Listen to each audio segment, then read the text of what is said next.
Public Health Service. Retired Air Force Chief Master Sergeant Carrie Wright, International President, Air Force Sergeants Association. Mr. Robert Swan, National Commander, Polish Legion of American Veterans.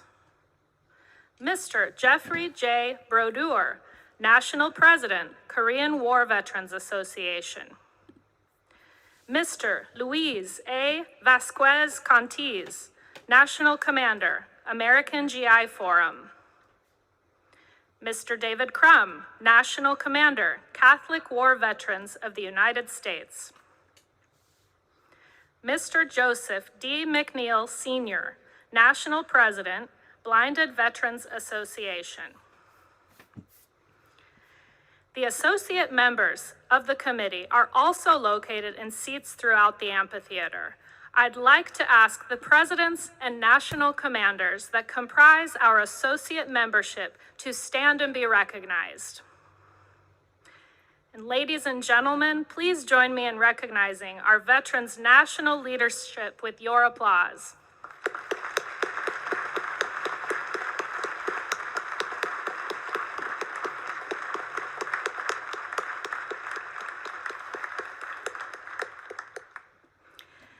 It is now my pleasure to introduce the Executive Director, Office of Army National Cemeteries and Army National Military Cemeteries, Ms. Karen Durham Aguilera.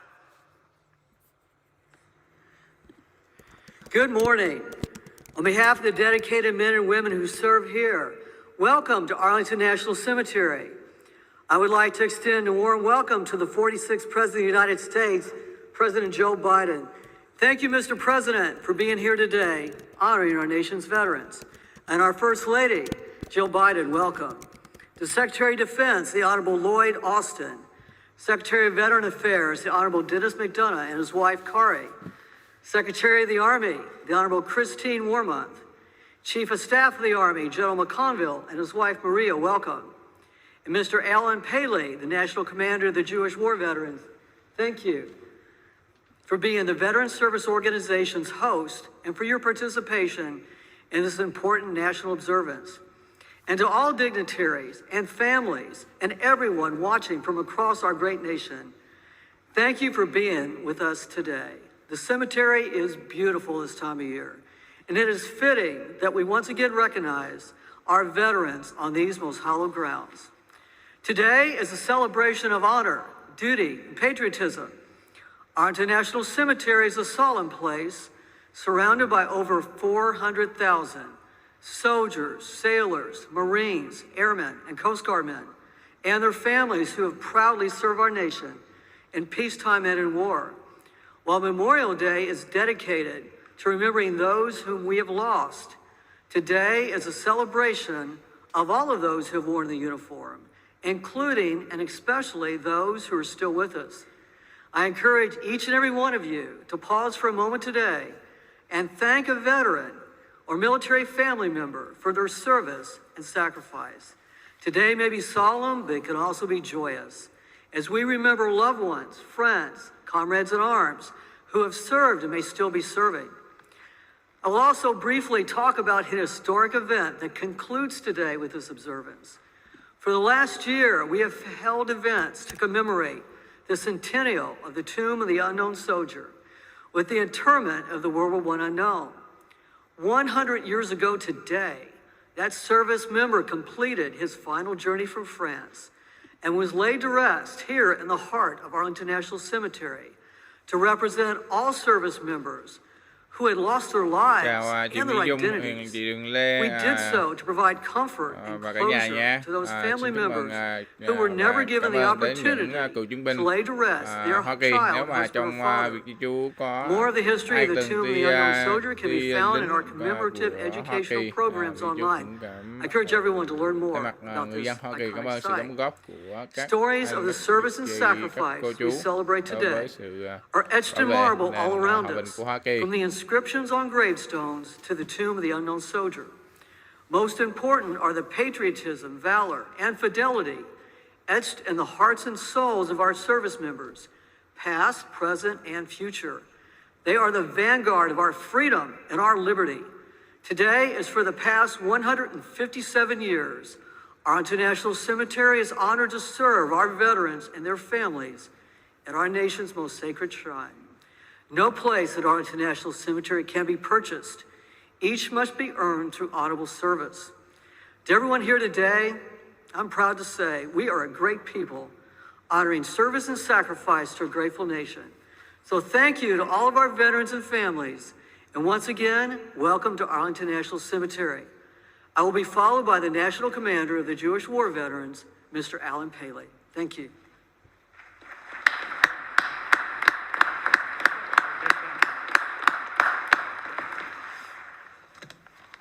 President Biden, Secretary Mcdonough, Director Aguilera, Major General Pepin, distinguished guests, my fellow veterans, ladies and gentlemen. On Veterans Day, at the 11th hour on the 11th day of the 11th month, we pause for a few brief moments to both honor and pay tribute to the men and women who served in the defense of our country and then returned home. We owe you our thanks, our respect, and our freedom. George Washington spoke about the country's obligation to care for its veterans and their families. He said, "The willingness with which our young people are likely to serve in any way shall be directly proportional to how they perceive the veterans of earlier wars were treated and appreciated by their nation." Let us remember, treated and appreciated. Engraved on a granite wall of the Korean War Memorial a short distance from here is a simple but powerful phrase: freedom is not free. The freedoms we enjoy today were made possible by the more than 19 million living veterans and countless others who served in the defense of our country. The symbols of America and freedom are interlocked, and they are present here today. The flags flying, the white grave markers, and all of us, the veterans and service members who protected our nation. It is you that we celebrate and honor today. Our work continues as citizens in supporting America's veterans and service members. JWV and VSOs must continue to fight for adequate funding for VA services and assure that issues facing veterans from all eras remain at the forefront. I call on each of you to take action and make your voice heard on issues we continue to face, including ending homelessness, increasing access to health care, delivering mental health care, reducing claims processing times, deploying integrated electronic health records, and addressing toxic exposure concerns in a comprehensive way. Seated throughout the amphitheater this morning are the leaders of many veteran service organizations. Every VSO was created with the purpose to advocate for the unique needs of the veteran community. VSOs understand and work tirelessly to maintain and improve the benefits we earned. There is strength in numbers, and veterans must continue to be strong advocates and have our voices heard. When the Jewish War Veterans celebrated its 100th anniversary, our National Commander, Robert Zweiman, also addressed this gathering. His closing remarks that day are just as powerful today as they were in 1996. He said, and I quote, "Never should our government presume that by setting aside but one day, they have met their obligation to the survivors of yesterday's wars and today's or tomorrow's conflicts. We welcome your thoughts that this is not merely a singular day of honor, but indeed a public recognition of obligation to service. And we welcome your concerns that such obligation must be answered with compassion and with resolve," end quote. I stand before you as a veteran myself. As we honor, celebrate, and share thanks, we must remain vigilant and continue to ensure that the freedoms, benefits, and services we enjoy today remain with us for centuries to come. May God bless those who have earned the title of veteran, and may God bless the United States of America. Thank you.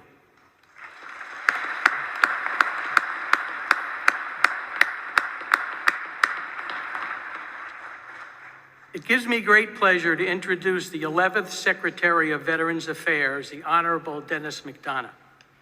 Before coming to VA, Secretary Mcdonough served as the 26th White House Chief of Staff, working across the cabinet to develop and execute critical U.S. priorities in national security and domestic policy. Before his tenure as Chief of Staff, he served as Principal Deputy National Security Advisor, Chief of Staff of the National Security Staff, Deputy National Security Advisor for Strategic Communications, and Chair of the National Security Council's Deputies Committee. In all of those roles, he helped lead the administration's work on behalf of veterans and military families. He believes deeply, as he testified to Congress, that there is no more sacred obligation nor noble undertaking than to uphold our promises to our veterans, whether they came home decades ago or days ago.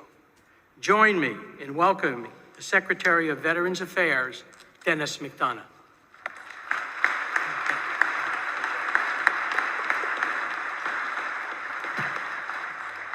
Thanks, Alan, for that very generous introduction, for your service to our country, and for leading today's fantastic host organization, Jewish War Veterans of the United States of America. Mr. President, welcome. My deepest thanks to you and to the First Lady for being here. We are forever grateful for your leadership, for your unwavering support of our nation's veterans, their families, caregivers, and survivors. Let me also acknowledge the distinguished leaders from the Cabinet, Congress, VA, veteran service organizations, veteran family and caregiver advocacy organizations, and our Veterans Day National Committee. It's great to be here with you. Most of all, thanks to the veterans, their families, caregivers, and survivors with us this morning. This day is your day, and it's an honor to spend it with you. Each year, America pauses on November 11th to remember and recognize those men and women who fought our nation's wars and defended us during periods of restless peace. From the beginning of our fight for independence at Lexington and Concord to the end of the longest war in American history in Afghanistan, millions of veterans have risked their lives to preserve the democratic ideals of this great nation.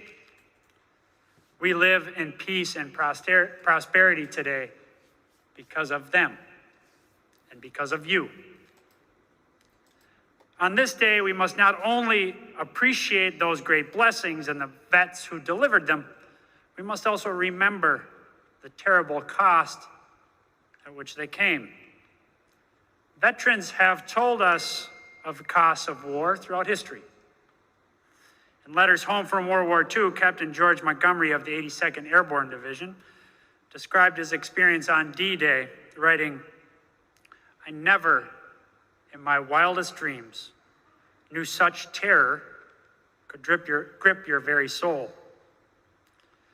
Senator Max Cleland, an indefatigable patriot, hero of the war in Vietnam, and the father of the modern VA, who passed away earlier this week, echoed that sentiment, writing, "War is as close to hell on earth as anything ever could be."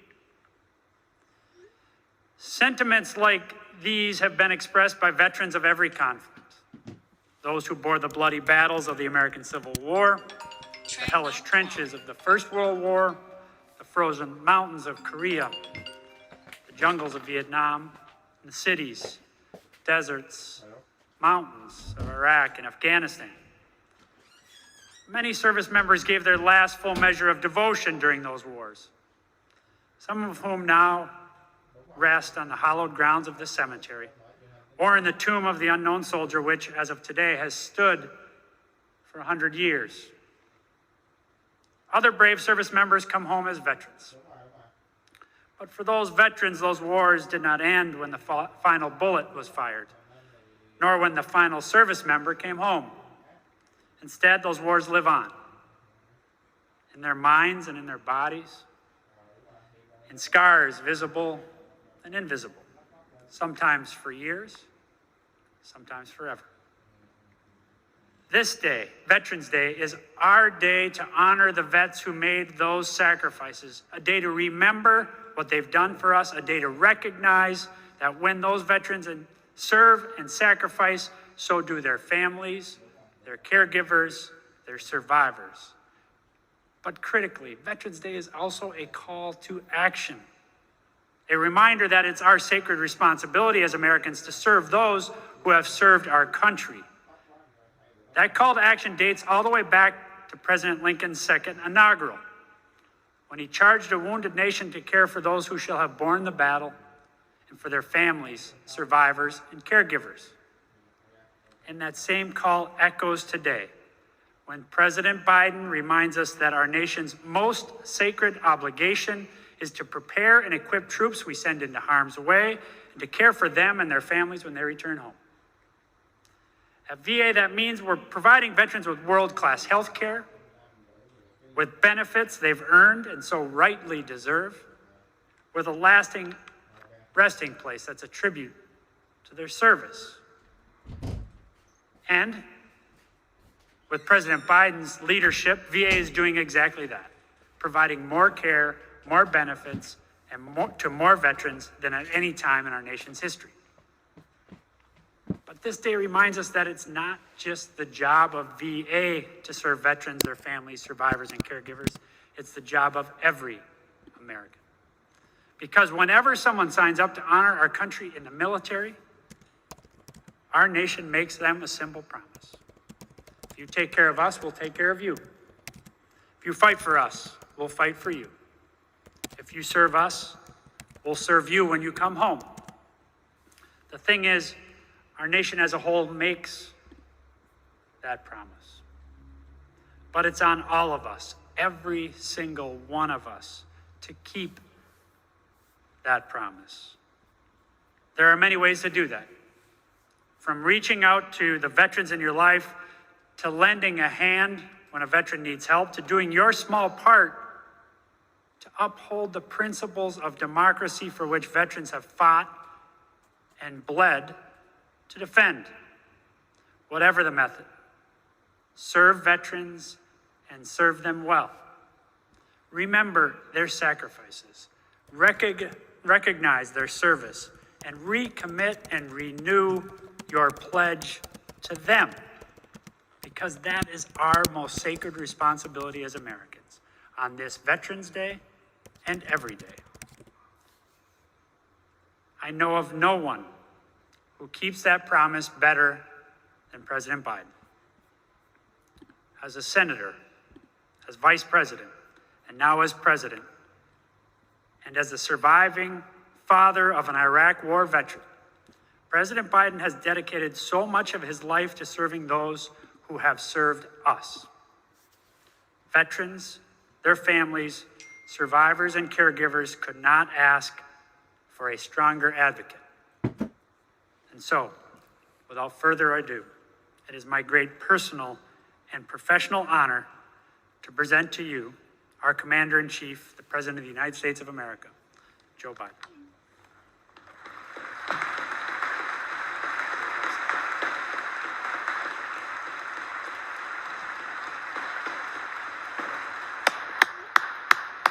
Thank you. Thank you, thank you. Thank you, Mr. Secretary. Folks, being President of the United States, you are afforded many opportunities to try to express your love, commitment, and admiration for the American people. And I must say to you that the single greatest honor I have been afforded as president is to stand before so many of you, those Medal of Honor winners out there, and talk about Veterans Day and veterans. I want to welcome all the cabinet members and honored guests joining us today, including the father of our Secretary of State, who served in the Army Air Corps during World War II, Ambassador Donald Blinken, whose birthday is today. Happy birthday.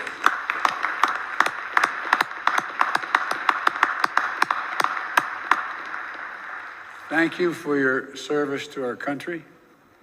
And I just want to tell you, I know you're a little younger than I am, but, you know, I've adopted the attitude of the great Negro at the time pitcher in the Negro Leagues, went on to become a great pitcher in the pros, into the Major League Baseball after Jackie Robinson. His name was Satchel Paige. And Satchel Paige, on his 47th birthday, pitched a win against Chicago. And all the press went in and said, Satch, it's amazing. 47 years old, no one's ever pitched a win at age 47. How do you feel about being 47? He said, boys, that's not how I look at it. I said, how do you look at it, Satch? I said, I look at it this way. How old would you be if you didn't know how old you were? I'm 50 years old, and the ambassador's 47. But all kidding aside, Mr. Ambassador, thank you for your service during World War II, as well as your service as an ambassador. And thank you for raising such a fine man, Tony Blinken, our Secretary of State. To all our veterans, past and present, we thank you, we honor you, and we remember always what you've done for us. I'd like to recognize one of our national heroes who is here today, Medal of Honor recipient, Mr. Brian Thacker. During the Vietnam War, then First Lieutenant Thacker put the safety of his fellow troops above his own, providing cover fire against an attacking enemy, and even calling in artillery fire on his own position so our forces had a better chance to withdraw. Wounded, unable to leave the area, he evaded capture for 8 days until finally federal friendly forces retook the position. Yours is a remarkable story. It'll never be forgotten. We'll also never forget the stories of American leaders and icons we've lost recently, who shaped our nation in ways that are hard to measure. I've lost, like many of you, 3 good friends in the last month. General Colin Powell, a child of immigrants who grew up to be the chairman of the Joint Chiefs of Staff, the Secretary of State, a man who was a friend but who earned the universal respect of Americans and people for his leadership in uniform and out. And a guy who became good friends, and many times I was in and out of Iraq as a vice president and a senator, General Ray Odierno, who I met multiple times in Iraq and who did so much to help get us where we are today, and who always put the troops and his veterans first. It was an honor to have my son, Major Biden, serve under his command at the time. And my friend and colleague, who was mentioned already, United States Senator Max Cleland, who as a triple amputee knew the cost of war as well as anyone could ever know it, and went on to champion the dignity and care of Americans' wounded veterans throughout his life. We lost all 3 of these incredible veterans in the last several weeks, and our hearts go out to their families. These are stories that inspire generation after generation of Americans to step forward to defend our nation. And today, we pay homage to the unrelenting bravery and dedication that distinguishes all those who have earned the title of American veteran. It's an honor that not only a small percentage of Americans can claim, and one that marks those who are able to claim it as brothers and sisters. It's a badge of courage that unites across all ages, regardless of background, because to be a veteran is to have endured and survived challenges most Americans will never know. You've come through the trials and testing, brave dangers and deprivations, faced down tragic realities of war and death. And you've done it for us. You've done it for America, to defend and serve American values, to protect our country and our Constitution against all enemies, and to lay a stronger, more secure foundation on which future generations can continue to build a more perfect union. Each of our veterans is a link in a proud chain of patriots that has stood in the defense of our country from Bunker Hill to Belleau Woods, Gettysburg to Iwo Jima, Chosin Reservoir to Konar Valley. Each understood the price of freedom, and each shouldered that burden on our behalf. Our veterans represent the best of America. You are the very spine of America, not just the backbone, you're the spine of this country. And all of us owe you. And so on Veterans Day, and every day we honor that great debt and recommit ourselves to keeping our sacred obligation as a nation to honor what you've done. We have many obligations to our children, to our elderly, to those truly in need. But I've gotten in trouble way back when I was a young senator for saying we only have one truly sacred obligation. We have many obligations, but one truly sacred obligation: to properly prepare those and equip those who we send into harm's way and care for them and their families while they're both deployed and when they return home. This is a lifetime sacred commitment. It never expires. And for me and for Jill and for the entire Biden family, it's personal. When Bo was deployed to Iraq, after spending 6 months in Kosovo as an assistant U.S. attorney trying to set up a criminal justice system, I got a call from him one day. He said, "Dad, what are you doing Friday?" And I said, "What do you need, hon?" What do you need? He said, "I'd like you to pin my bars on." I said, "What in the heck have you done?" He said, "Someone's got to finish these wars, Dad." True story.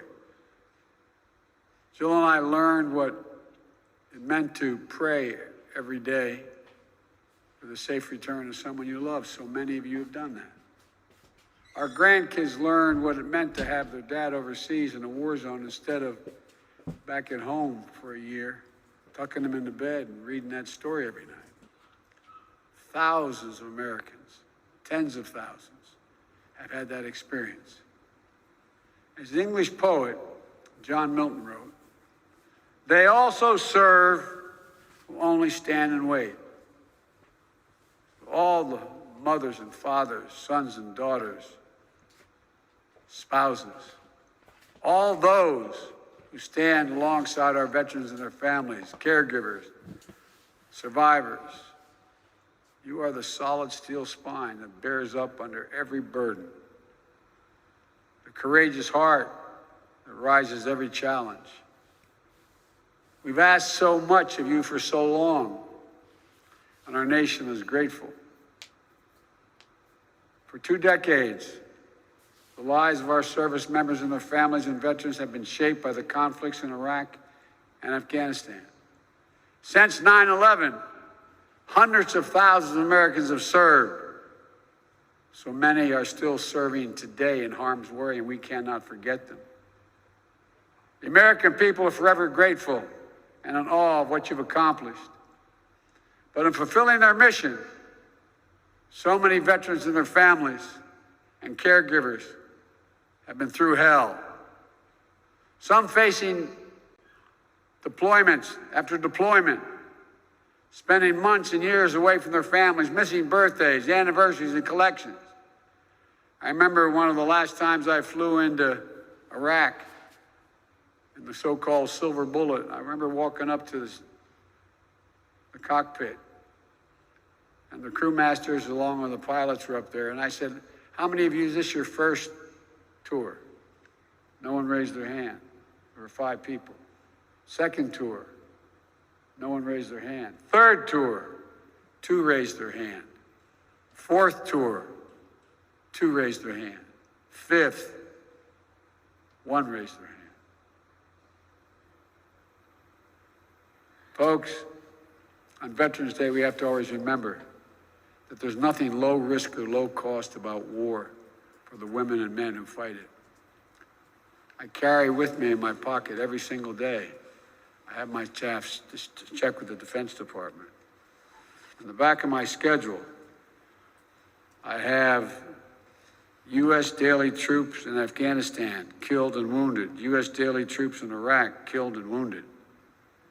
52,323, not roughly 53,000.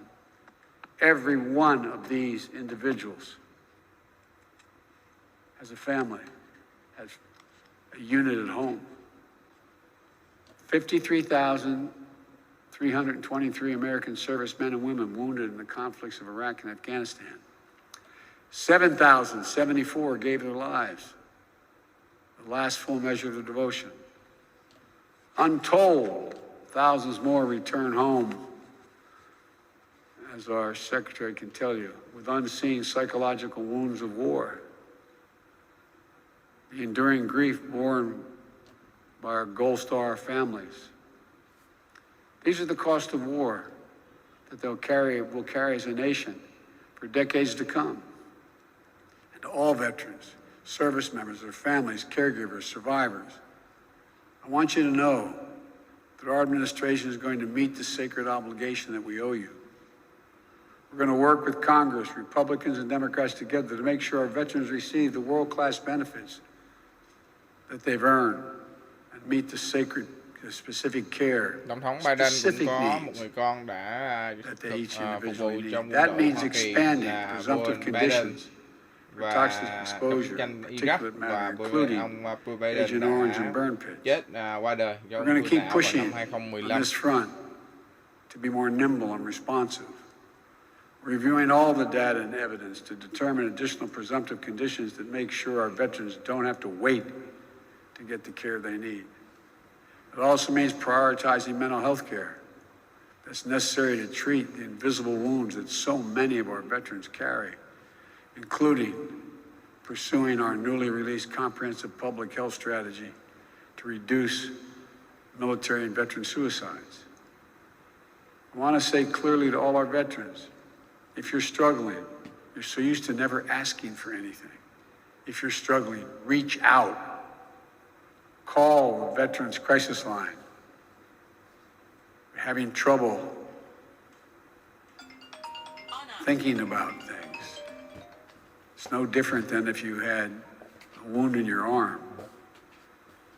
It's also making sure that the growing population of women and LGBTQ plus veterans receive appropriate services and support.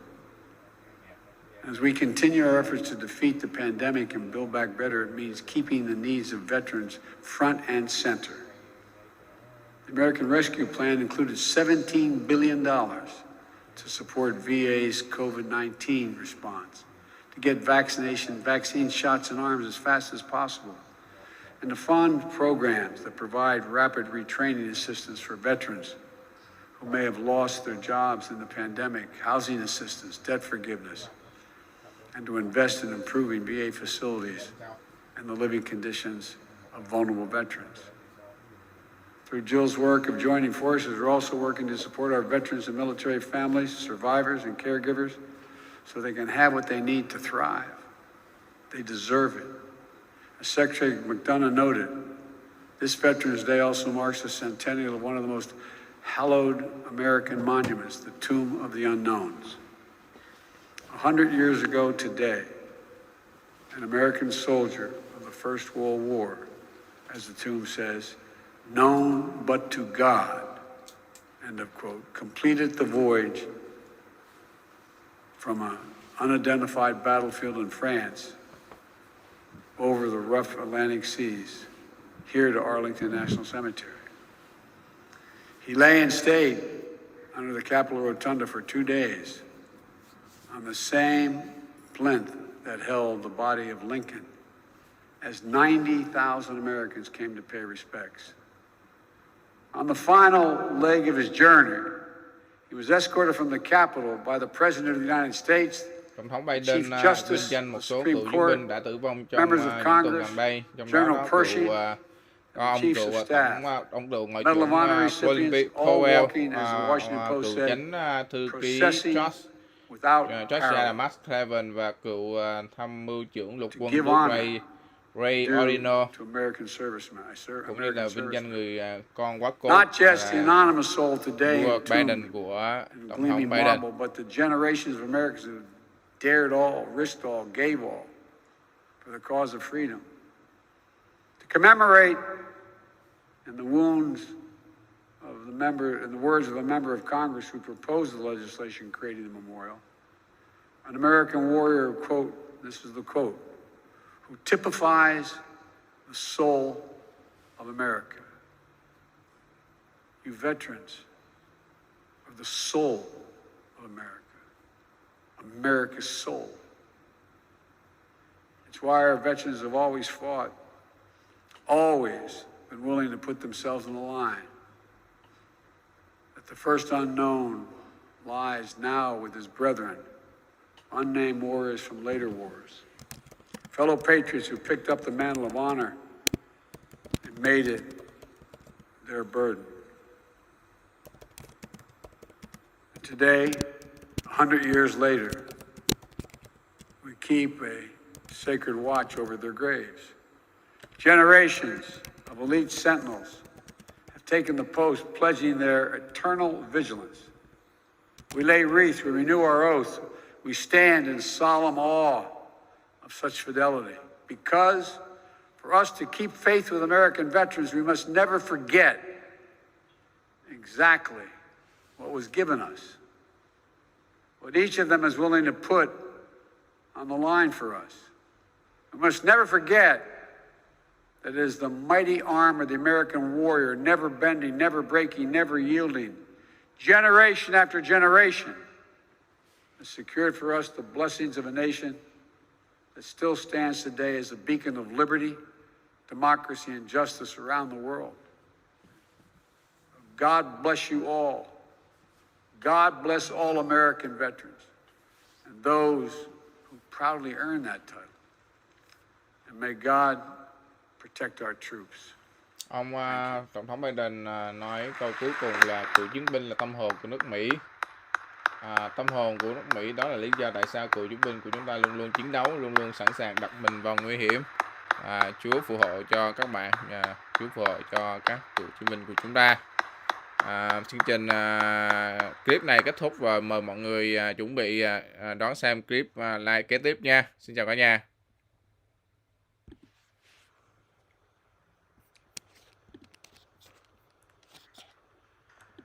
Ladies and gentlemen, and now the United States Coast Guard Band will play and the Armed Forces Chorus will sing, God Bless America.